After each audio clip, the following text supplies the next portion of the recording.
Better Call Saul co-creator Peter Gould opens up about why the final episode didn't include more cameos. As part of its farewell outing, Better Call Saul fittingly included a number of callbacks and cameos to the original Breaking Bad series. Walter White, Bryan Cranston, and Jesse Pinkman, Aaron Paul, return, most notably, but the spinoff also makes room for brief appearances that run the gamut from amusing to poignant. In its finale, Better Call Saul continues that trend. Walter is back for a scene, but this time it's more probing. He talks, reluctantly, to Saul about regret during a flashback to the Breaking Bad timeline, and he makes a judgment about who Saul is as a person.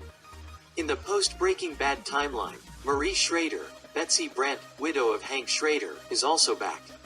She rightly also makes a judgment about the kind of person Saul is, understandably assuming the worst of him. It makes Jimmy's surprising decision, in which he confesses to his crimes and accepts what is essentially a life sentence in prison, all the more impactful. Gould, who wrote and directed the finale, spoke to Rolling Stone television critic Alan Sepinwall about the episode. When asked about the cameos and if there were any that he wanted to include, Gould gives a nuanced answer.